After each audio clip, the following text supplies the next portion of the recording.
Hope everyone will take an opportunity to look around the building, as Kerry mentioned earlier.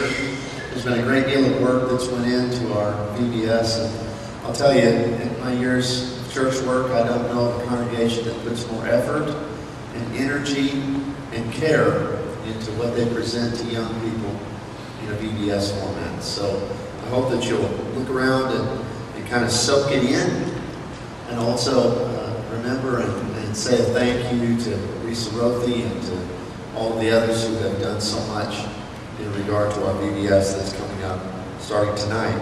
I also want to ask you, if you haven't done so yet, to look at our YouTube channel.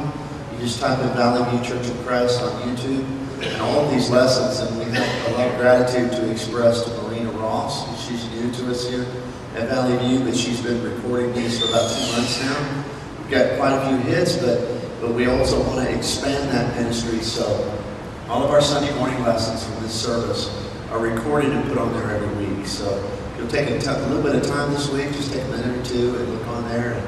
And if you ever have occasion to be away from home, or you have children or parents or family in other places that might benefit from the lessons, Marina's done a great job in putting those up there for us.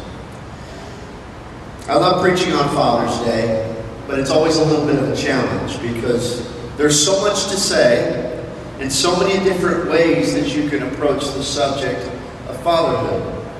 Because I think of all the things in a man's life, all the things that are good and all the things that are challenging, all of the different parts of life that both give us rewards and sometimes give us great agony.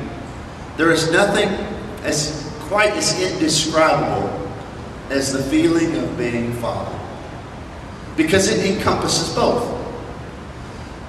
Being a father means that you have the moments in life when your heart absolutely soars. Like this morning in my life, when my daughter in Alabama woke up at 6:15, because that's when I get up to get ready on Sunday mornings.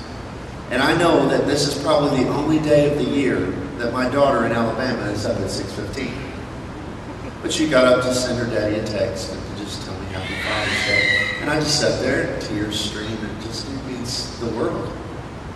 And when you see your son hit his first home run, when you see your daughter sing that song at the talent show at school, and all those moments when you just, being a father fills your heart with such pride, such love, emotions that are almost indescribable. And the little things that your kids can do for you. Being a father means that you don't care about how much things cost anymore, because a new car doesn't mean quite as much to you as a macaroni necklace. You know what I mean? The little things that they make in craft class when they're 5, and they bring it to you and they present it to Dad, and Dad keeps it for years and years and years. That just doesn't make a lot of sense. I mean, from an outside perspective looking in, but to a father, it makes all the sense in the world. And then there's those moments of great fear, when they get ready to go out in the car for the first time, or when you're riding with them and they've got their learner's permit for the first time. I've been going through that lately with Seth. Great fear. But then when you have to send them out there into the world, and you sit at home and you wring your hand, and when they're out on their first date and you tell them to be home by a certain time, and you don't want them to know that you're waiting up because you're worried, so you pretend like you're asleep on the recliner because of that emotion that fills your heart. And then there's moments of great anger, because nobody can frustrate a daddy quite like his kids can.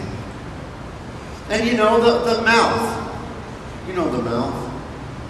You know the little bit of just mild rebellion that starts to come out when they're starting to realize that they're going to be a grown person and finding themselves. And then Dad has to deal with that through grit teeth, and sometimes with a little bit of yelling and a little bit of anger. And then, you also have the moments where you just look at your kids and you just wonder how you ever became the luckiest man in the world. There is no relationship in all the world. Now, a mama's relationship with her kids is equally special, but it's different. There's no relationship, there's no part of life in all this world quite like being a father. And so what do you say in a 20-25 minute span about what it means to be a father? The scriptures have a lot of information in regard to fatherhood. A lot of things that fathers need to listen to, and a lot of things that children need to listen to in regard to how they relate to their fathers. But today, since I had to narrow it down to something, and I've never preached this exact text before on Father's Day, but this week as I was trying to find something fresh and different, it struck me what a good father Jairus is in Luke chapter 8. Turn there if you would. Luke chapter 8, and we're going to start verse 40, read to verse 42, and then skip down to verse 49 through 56. Now the scriptures tell us, as we begin in verse 40 of our text of Luke chapter 8, it tells us that Jairus is a ruler of the synagogue. Now synagogue in their time would be really their present equivalent of what we think of as going to church. Faithful Jews, the synagogue kind of came into existence during the period of silence between the two testaments. During the Greek occupation, when the Ptolemies and the Seleucids and all of those different warring and competing factions would take control of and lose control over Palestine, and the Maccabees were engaging in their rebellion, and they had the terrible persecution of Antiochus Epiphanes and so many others.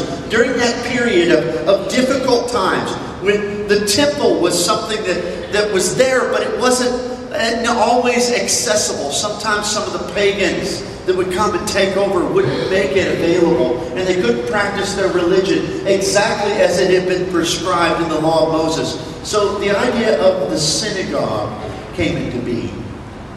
A place where Jews could go and could exercise their worship, that could teach their faith and pass it on to their children.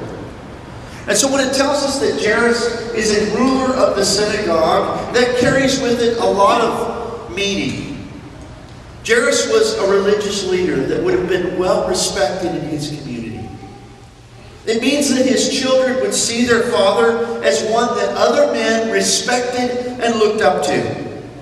It means that they would understand that their daddy was in charge of the worship and the operation of God's worship to him for the people in that community, in that town. It was a position of respect and authority, not unlike a modern-day minister or possibly a modern-day elder.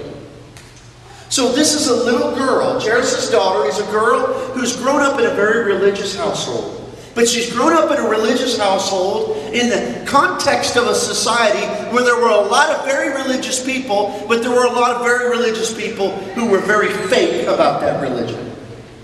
Jesus is going to deal with that constantly as he engages the Pharisees and the Sadducees and the scribes and those who are leaders of the Sanhedrin, and who use the word hypocrite again and again and again to say that you're two-faced and you're not real. You wear a mask every day and you don't show the real you. You honor me with your lips, but your hearts, they are far from me.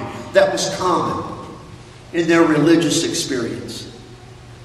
Kind of the man who would go to church and put on one face and live as a different man the rest of the week. Now, one thing about hypocrisy is no matter how good of an actor a person may be, the people they cannot hide their true selves from are their family. Because when you go home, your wife and your children will know the real you. That's why I'm telling you, you can often determine, you can often kind of have a hint as to the true quality of a person based upon how their children feel about them, especially when they become older. That's a great indication of real character, of sincerity. And so, even though he is a man who is respected and religious in regard to the community, that would not necessarily give us a true picture of who he is. But let's see what this little girl, what Jairus' daughter sees in her father. What does she see when she looks at her dad? Well, look in verse 41. It says, "And behold, there came a man named Jairus, and he was a ruler of the synagogue. And he fell down at Jesus' feet, and he begged him to come to his house. For he had an only daughter, about 12 years of age, and she was dying. But as he went, the multitudes thronged him." Now, the first thing that impresses me here is here's a man of position, of respect, of authority in the community. And he comes because his baby girl is sick. She's dying. No doubt the doctors had been in. No doubt he would go to any expense to try to heal and to save her. And he's exhausted his other options. So he comes. And you'll notice this is not in private. This is not like Nicodemus, another religious man who comes to Jesus, but he comes to Jesus at night, under the cover of darkness, so as not to be seen by others. That's not Jairus. Jairus comes in the midst of a multitude, a group that is thronging in around Jesus Christ. And it says that he falls at his feet, and the word that is used there, and he begs Jesus to come to his house and heal her. No care in regard to pride. No care as to how others would see him or what their impression of him might be. All he's thinking about is one thing. One thing. His baby girl. That's all he cares about at this moment. And he is willing to beg. He is willing to grovel. He is willing to plead. He is willing to do anything in the world for that girl.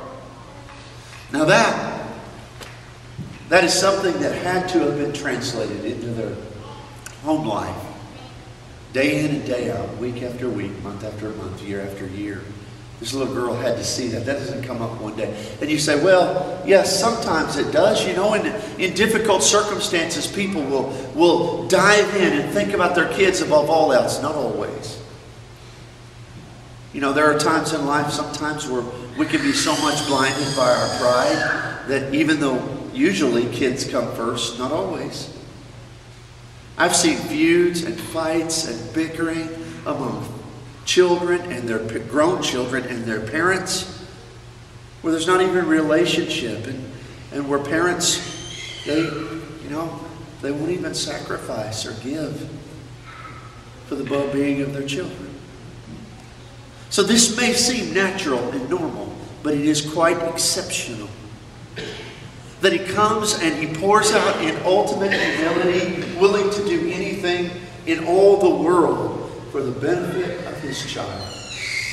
So what she sees first of all is she saw her dad not afraid to openly and publicly seek Jesus. Now this may not have been popular in his community. Jesus was, yes, being followed by multitudes who often were there just to benefit from the miracles. But in the religious world, among the religious authorities, following Jesus was not a popular thing to do or an accepted thing. Jairus is doing this at the expense of his own reputation in regard to his betters, to his authorities, to those he would so want to respect and honor him. He does not care. He openly, without reservation, was not afraid to seek Jesus. In Psalm 22 verses 3 through 5, there's a text that says, "But you are holy who inhabit the praises of Israel. For our fathers trusted in you. They trusted in you and delivered them, and you delivered them. They cried to you and were delivered, and they trusted in you and were not ashamed."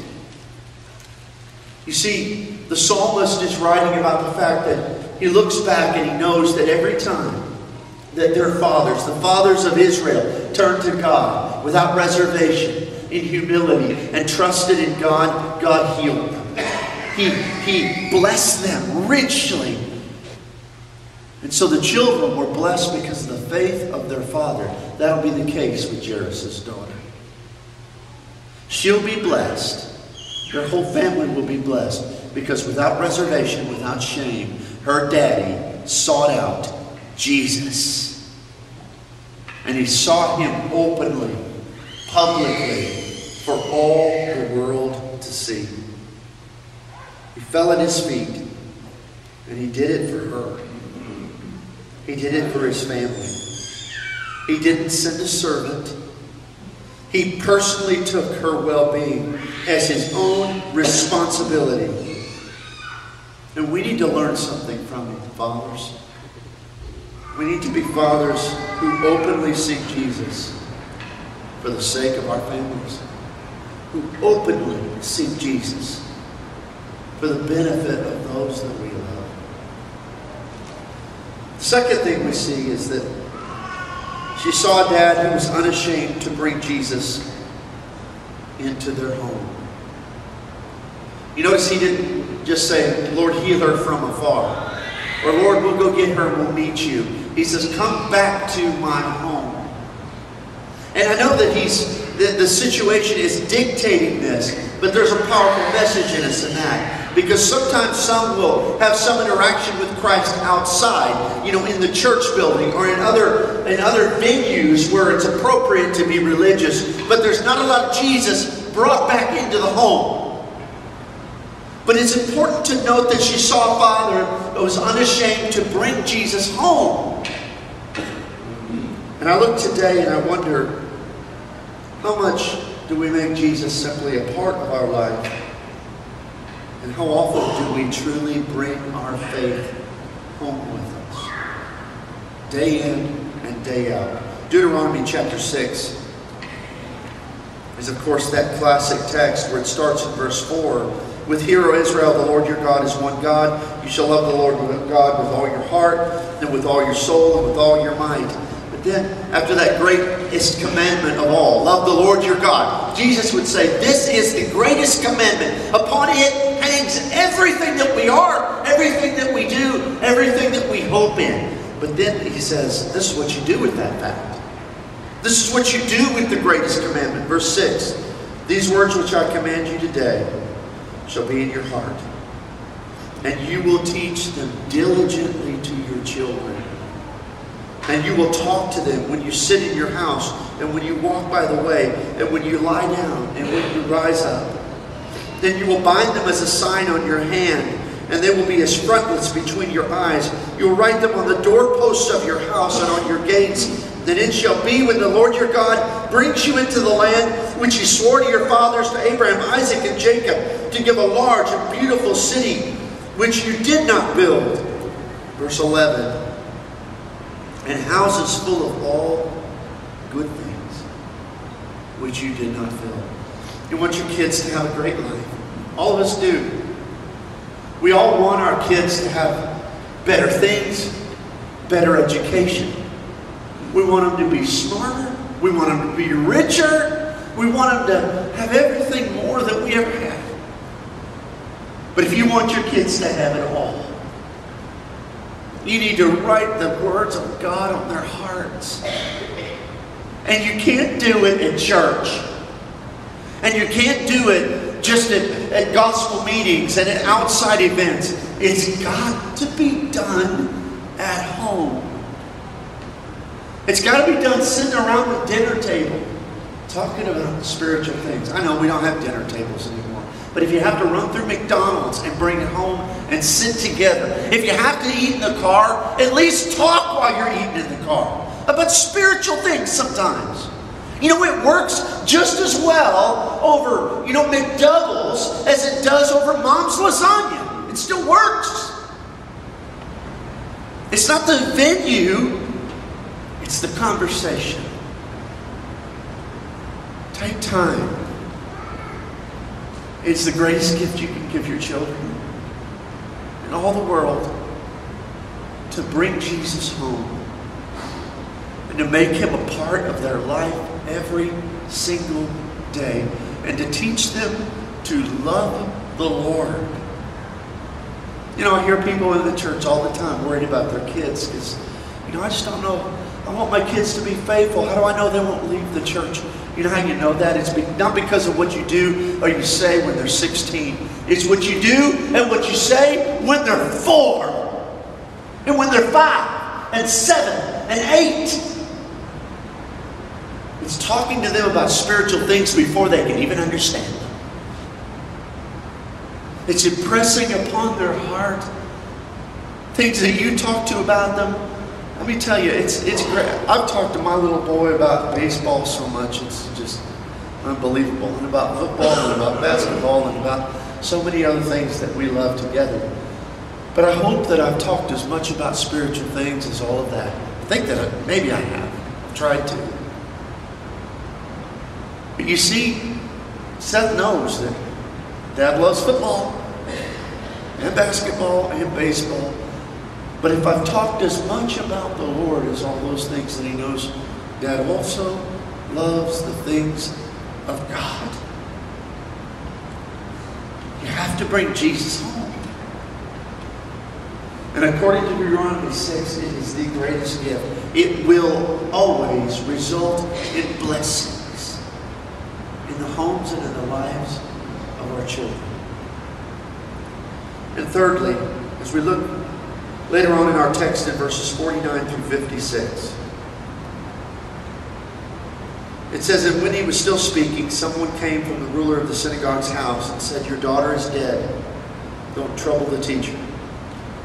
But when Jesus heard it, he answered him and said, 'Don't be afraid. Only believe, and she will be made well.' And when they had come to the house, he permitted no one in except for Peter, James, and John, and the father and the mother of the girl. Now they all wept and mourned of her, and he said, 'Don't weep, she's not dead, but sleeping.' And they all laughed him to scorn, knowing that she was dead. But he put them all out and took her by the hand and said, 'Little girl, arise.' And then her spirit returned, and she arose immediately. And he commanded that she be given something to eat, and her parents were astonished." Oh boy, how many different ways could the Holy Spirit have said that? And her parents were astonished. Just as those of you who are parents or have been, maybe your kids are grown, but you've been parents of younger children. Can you imagine the grief and the agony that they felt, especially that mama who'd been at home with that baby girl and had held her hand as her pulse stopped beating, as her chest stopped rising and falling with every breath. And then the daddy who heard and wasn't even there when she breathed her last. Grief that had flooded their hearts. And Jesus walks in, takes her hand and says, "Come on, get up." And she does. It says the parents were astonished, but that may not be the only word the Spirit could have used. Relieved? Nah, that doesn't quite capture it. Oh, the joy that must have flooded their hearts. But what I want you to see is as Jesus came in, everybody else laughed at him and them. This one's tough. To put the welfare of your children in the hands of the Lord. And you say, well, that's not that tough. I mean, we just try to love them. Yeah, it's tough when it comes down to the moment of decision. It's tough. Oh, and the day in and day out, teaching them about the Lord, trying to do good things with them, trying to impress faith in them. No, that's not hard. But when you're Abraham and you've got your boy and you're walking up the mountain with knife in hand, and he's holding the lamb. What are we doing, Dad? Where are we going? What's the Lord having us do?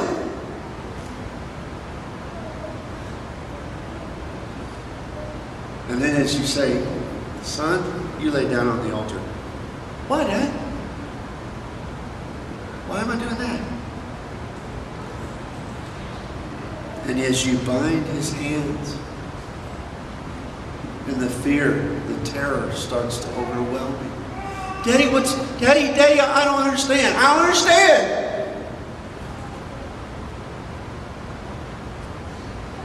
With tears in your eyes, you say, we just got to trust the Lord. And I'm going to trust him with everything, even with you. There are times in life when you've got to turn your kids over to the Lord. There could be a time in your children's life when they're living a life that's out of control. And the right thing to do is to say, baby, I love you with all my heart, but until things change, you're not welcome here anymore. Please, please change. That's hard to do. Some Christian parents can't do it. They just can't do it. But they should. Because we must trust the Lord with our children if we're ever to show them true faith. Jairus was a good daddy. And in all of these things, as he went to Jesus and he bowed down before him in front of all that crowd, not caring what they thought, and as he brought him home and they laughed at him and he brought him in anyway, regardless of what they thought, he showed his kids one thing, that he believed Romans chapter 1:16, where Paul says, "For I am not ashamed of the gospel of Christ." Fathers, go forth and don't be ashamed to show your kids and the whole world that the things of God are what matter to you. And echo with Joshua these great words of leadership that every father should write upon his heart. And if, don't literally tattoo it on your body, but if you have to tattoo anything on yourself, it just as well be this: choose ye this day whom ye shall serve. But as for me and my house, we will serve the Lord. You're subject to an invitation this morning. Fathers, if you just want to make this the Father's Day of new beginnings, whatever your need is, come right now as we stand, as we sing.